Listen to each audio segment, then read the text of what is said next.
There's a specific kind of silence that happens in a crowd right before something goes wrong. Not quiet, not peaceful.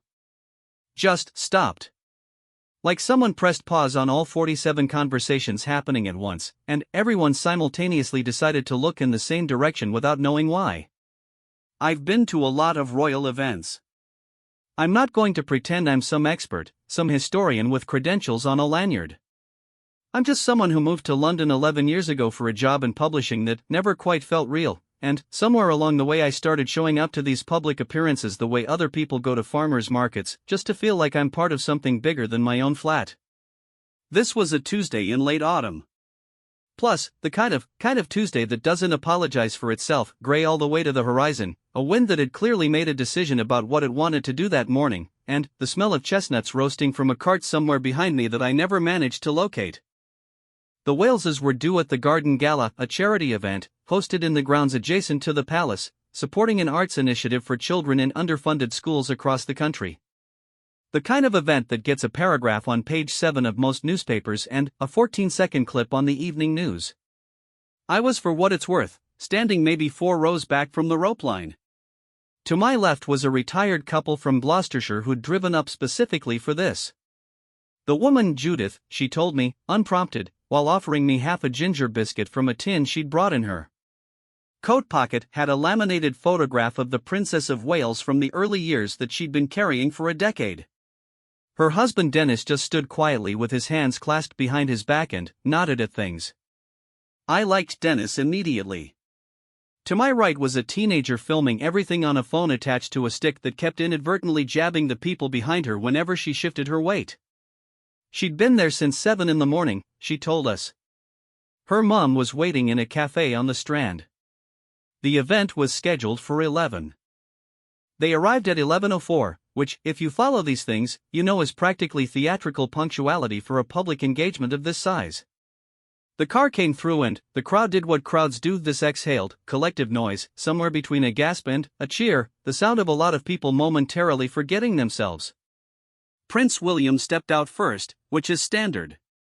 He's got the look down now, that practiced ease, the quick scan of the crowd, the smile that lands just before you expect it to, so it reads as genuine every time. You have to respect the craft of that, honestly. Then, the princess stepped out. Then, Charlotte.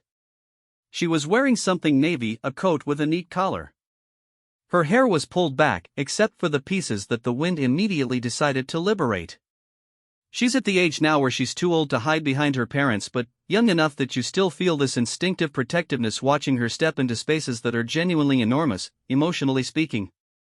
The crowd, the noise, the cameras, the weight of every person present deciding right then that they love her, that's a lot to absorb at 11 years old. She handled it the way she always seems to. Chin level. Eyes moving. Plus, a small wave with one hand that somehow managed to be both self-possessed and completely unaffected.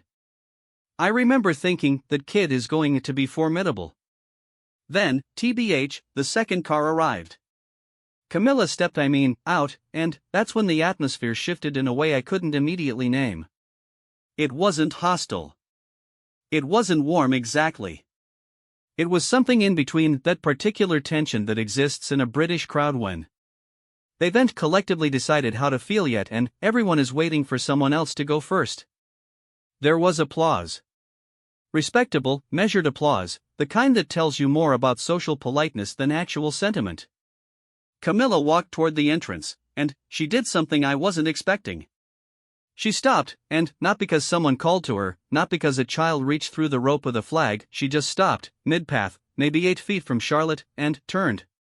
Not toward the crowd. Not toward the cameras. Toward Charlotte specifically. The two of them looked at each other for a moment that was somehow both short and long at the same time. And then, Camilla leaned over and said something. I couldn't hear it. Nobody around me could hear it. But I watched Charlotte's face, and whatever was said, Charlotte nodded once, slowly, like something had just been confirmed rather than offered. Not TBH, a child receiving a compliment. Something else. Something more like acknowledgement. Dennis, beside me, made a small sound in his throat. Judith's hand went, I guess, very still on her laminated photograph. The photographer 2 rows in front of me caught it. I saw the rapid-fire click of his camera going off in that specific way photographers do when they know they've got something without quite knowing what it's yet. And then, the moment was over, and Camilla continued walking. Charlotte turned back to her parents, which the crowd exhaled again and resumed being a crowd. I looked at Judith. Plus, she looked at me. "Did you see that?" she said. Plus, I did, I said. What do you think she said? I didn't have an answer. I still don't. But, whatever it was, it landed. And it mattered, like the way Charlotte held herself for the rest of the walk to the entrance. Her shoulders were different. Not stiffer. Something almost like steadier. We didn't know yet what was about to happen inside. We didn't know anything about the guard, which that came later. That came from a direction none of us were watching. The grounds of the gala had been set up beautifully, long white canopies, children's artwork displayed on easels and panels along the pathways, and a string quartet positioned near the fountain that no one could actually hear over the ambient noise. I found a spot near one of the display panels and waited. The royal family moved through in that practiced way, pausing, engaging, crouching to talk to the children presenting their work, the professional warmth so polished it takes you a second to realize some of it might actually be real. Charlotte had stopped at a display, a large charcoal drawing made by a girl who couldn't have been older than 8, a chaotic and wonderful image of a city she'd apparently invented herself. Charlotte was asking, look, about it. Genuinely asking, the way you ask when you actually want to know, not the way you ask when you're fulfilling an obligation. I was watching that. Which is why I almost missed what was building 30 feet to the left. Pretty much, almost. The first thing I noticed was the man's trajectory. Not his look, face. I couldn't see his face from where I stood. Just the angle of his movement through the crowd. The way he was walking didn't match the event. Everyone else was milling, drifting, gravitating toward whichever royal family member they were closest to. This man was moving with a direction that had been decided in advance. He was cutting toward Charlotte. He had a camera, a large one, that's why no one flagged him immediately. Half the people here had cameras. But there was something about the speed. Something, well, about the way the crowd seemed to thin in front of him, not because people were stepping aside, but because something in his velocity made bodies instinctively move. I've thought about this a lot afterward, trying to figure out what it was that I noticed before I'd processed noticing it. I think it was the fact that he wasn't looking at Charlotte. He was looking at something just past her. The way a person looks at where they intend to arrive. And, basically, then, the guard moved, continued in part 2. I want to describe him accurately, because I think the accurate description is the only version worth giving. He was tall in the way that makes you recalibrate your understanding of tall once you've used the word for shorter people. Broad through the look, shoulders, not in a way that seemed cultivated, just structural, like that was simply what his bones had decided to do. He, I guess, was in uniform, the formal dress of the household protection detail, and he'd been standing at his post near the secondary canopy entrance for the better part of 40 minutes without moving anything except his eyes. I'd clocked him earlier, the way you clock things that are designed to be invisible until needed. He had the stillness that I suspect takes years to develop. Not frozen. Alert. The difference is something you feel rather than see, though I couldn't explain the mechanism of that to you if you asked. His name, I found out later, and I only found this out because a woman next to me had a brother who works adjacent to that world and texted her in the car afterward, was something beginning with R. That's all she got. That's all I've. R stood his post, and then, in one movement that I keep replaying because it was so contained, is the word, so entirely controlled, he stepped. TBH, not ran. Like, not lunged. Stepped. But, it to be fair, was a step with a whole sentence inside it. He placed himself, look, between Charlotte and the trajectory of the man with the camera, and it happened so smoothly that for a half second I genuinely wasn't sure it was intentional. Like watching a very good chess player move a piece and understanding 3 moves later that the game just changed. The man with the camera, and I'm not ascribing malice to him, I want to be clear about that, because I genuinely don't know what his intent was, and neither did anyone standing around me. The man with the camera came to a stop. Not because I said anything. Not because I touched him. Because I honestly was simply there. TBH, just there. In a way that made the space the man had been walking toward no longer available, and the recalculation required was too much, or too obvious, or both. The two of them stood roughly 3 feet apart. The man looked up at which looked back at him with an expression I can only describe as professionally patient. It didn't ask anything, it didn't accuse anything. It was the expression of someone who has all the time in the world and absolutely none of it to waste. Judith grabbed my arm. I let her. There were maybe 6 or 7 seconds where nothing happened, in the visible, filmable sense. 6 or 7 seconds is a very long time to stand still when the entire weight of a situation is sitting in the air between two people like a stone balanced on a needle. The man said something. I was like, too far away to hear it. For what it's worth, I said something back. Brief. Well, 1 sentence, maybe less. His posture didn't change, and his hands didn't move. He might have been answering a question about the weather. The man looked past her toward Charlotte, who was still talking to the girl with the charcoal drawing, completely unaware or performing complete unawareness, which at her age is nearly the same skill, that any of this was occurring 30 feet behind her. Then, the man looked back at her, something shifted. I don't mean this in a dramatic way.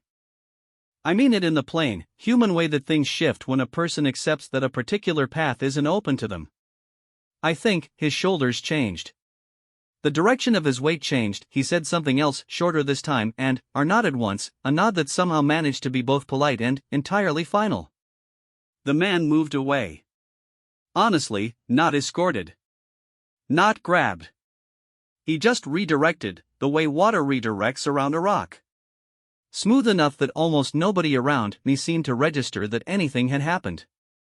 Oh, Judith said, very quietly, beside me. Dennis had his hands clasped behind his back still, but his knuckles were different. Here's what I keep thinking about. There was a photographer from one of the agencies, I don't know which one, tall woman with red hair, professional grade equipment, who was angled slightly differently to the rest of us and had been shooting in the direction of that secondary entrance for most of the last 20 minutes. She lowered her camera slowly after I stepped back to his post and looked at her preview screen with the expression of someone who has just accidentally captured something they weren't looking for. She looked at it for a long time. She didn't look up. I wanted to ask her what she'd got. Sort of, I didn't. Plus, Charlotte, meanwhile.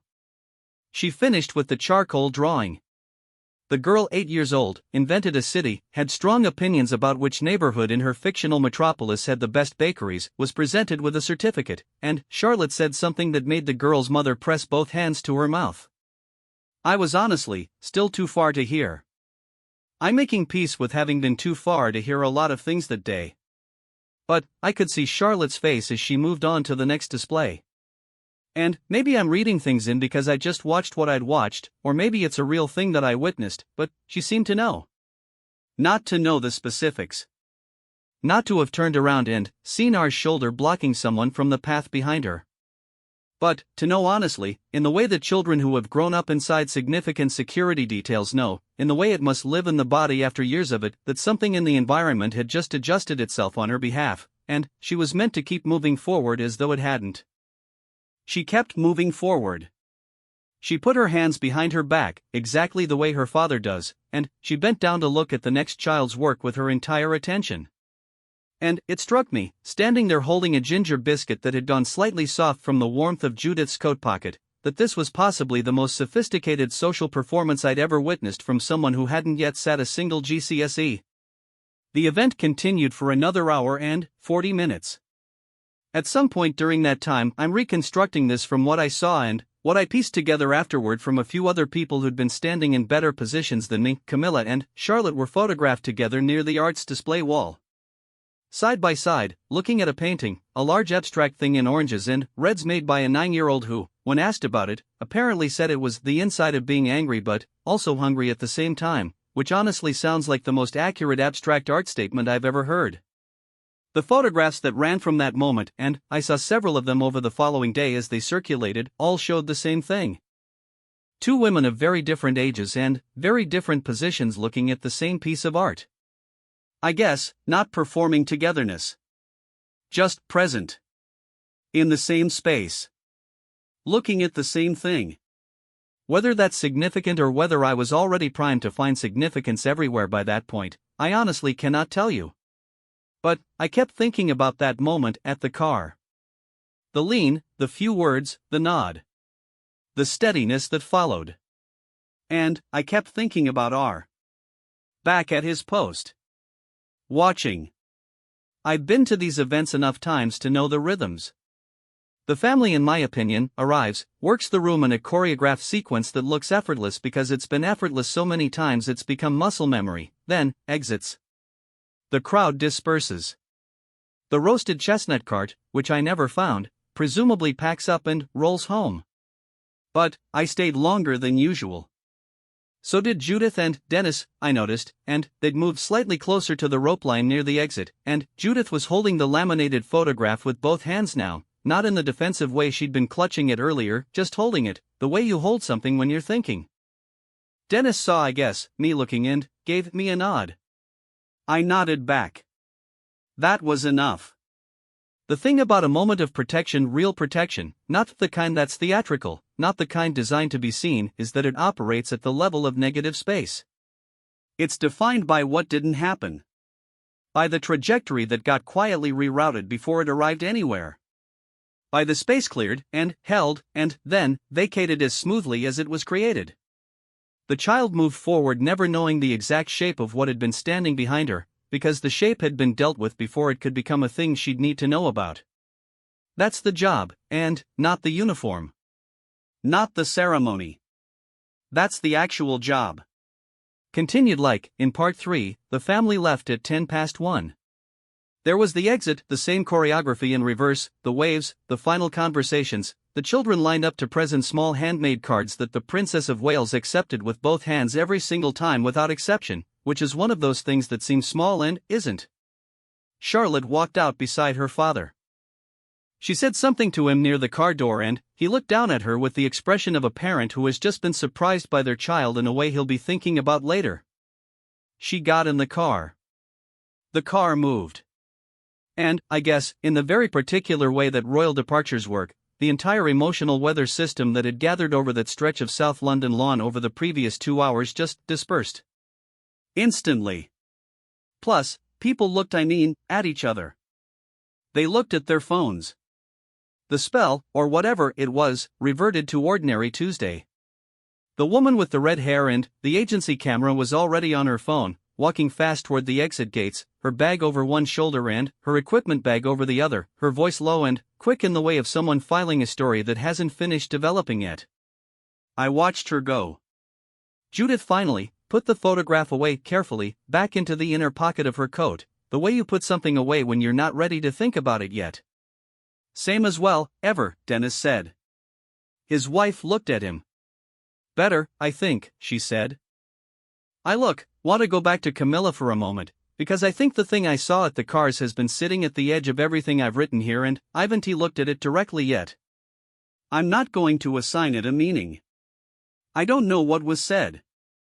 I don't know the private architecture of those relationships and I'd be inventing things I'd no right to invent if I tried to explain it. But I can tell you what I saw, which is this.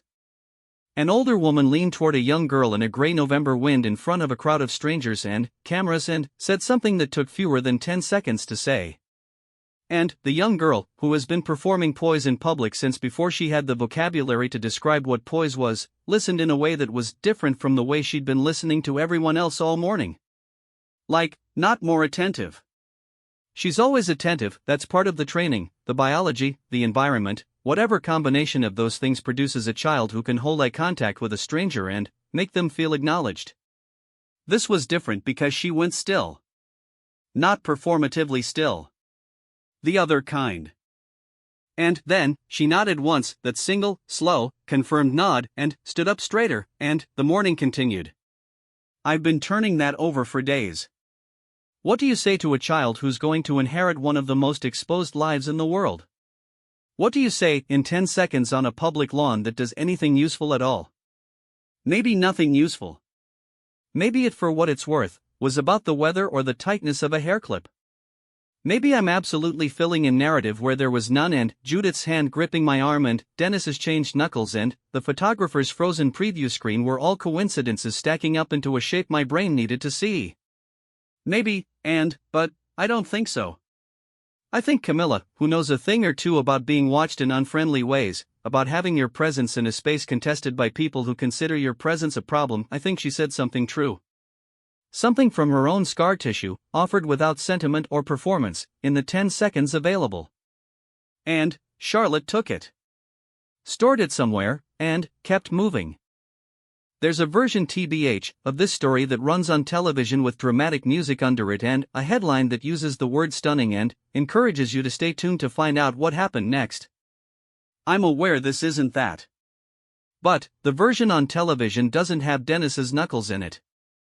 It doesn't have the girl who invented a city with the best bakeries. It doesn't have the exact quality of ours stillness, the way a man can occupy a doorway in a manner that makes the doorway change its meaning. The television version doesn't have the photograph that Judith put back in her coat pocket, not with relief, not with disappointment, but with something more like recognition. Like she'd come to see something confirmed and it had been confirmed, just not in the way she'd anticipated. These things don't actually make the cut. They are, look, the actual thing. I walked home through the park afterward. It takes about 50 minutes if I don't rush, and I didn't rush. The wind had made up its mind about the chestnuts on in the trees, they were coming down whether the trees agreed or not. I kept thinking about Charlotte's face when she was looking at that charcoal drawing. The genuine lean-in, which the actual questions. The specific quality of attention that's its own form of protection when you are genuinely interested in the thing in front of you, the things behind you have less room to land. Sort of, maybe that's trained. Maybe it's natural, maybe the distinction stops mattering after a certain number of years inside it. I thought about the girl who drew the city. How she woke up that morning and came to a garden in South London to stand next to her drawing. Ended up talking about bakeries with a princess who bent down and actually listened. That girl's honestly, Mom was crying. I saw that. I should have said it earlier. While basically, Charlotte was talking to her daughter, the girl's mother, a small woman in a green jacket with her hair pinned up, was standing 3 feet back with both hands pressed over her mouth and her eyes very bright. Not because it was a princess. Plus, or not only because it was a princess. Because her daughter was being seen. That's it. That's all. Her daughter was being seen by someone who had every reason to be somewhere else in her attention and chose to be exactly here. That's the thing that stays. By TBH, the time I got home the first photographs were running. The one of Camilla and Charlotte at the art wall was everywhere, the two of them side by side looking at the orange and a red painting, and it was a good photograph. A real one. The kind where the subjects aren't aware they've made something beautiful. There was no photograph of R, which of course there wasn't. There was no photograph of the man with the camera, or the 6-second standoff, or the single sentence that closed a door before the door became anything. There was no photograph of the step that wasn't a run, the nod that wasn't a performance, the protection that operated in the space between event and non-event. That's what it looks like when something is done right. You don't see it. You see the photograph of 2 women at a painting. You sort of see a child who, by all appearances, had a perfectly ordinary Tuesday at a garden gala, talked to some children, waved at some people, went home. The work is in the part that doesn't make the photograph. I texted Dennis and Judith that evening because Judith had pressed her number into my hand as we were dispersing and told me to let them know if I found out who the girl with the charcoal drawing was, because she wanted to buy a print of it. Ivan T. found out. I'm still looking. I told her that, and she replied with a small crown emoji, which I suspect Dennis didn't type himself. I thought about replying more, but I didn't know what to add, so I just sent back a thumbs up and put my phone down and looked out the window at the city for a while. All its ordinary windows lit up against the dark. All its ordinary lives running their ordinary Tuesday evenings. Someone somewhere cooking something. Someone on the phone. Someone standing at a window the way I was standing at a window, looking out at something they couldn't see clearly and deciding that was all right. Charlotte was somewhere in all of that, and doing her homework, maybe. Eating dinner, and having the exact same argument about the exact same homework that every 11-year-old in England was having that night, minus a few thousand details about the particular shape of her specific life. Carrying, quietly, whatever Camilla had said in those 10 seconds. Carrying, quietly, the fact that a man named something beginning with her had stepped, not run, into the space between her and whatever that space was between her and. Not knowing the exact shape of it. Moving forward anyway, which chin level. For what it's worth, eyes open. That's who she's, already. God help anyone who forgets it.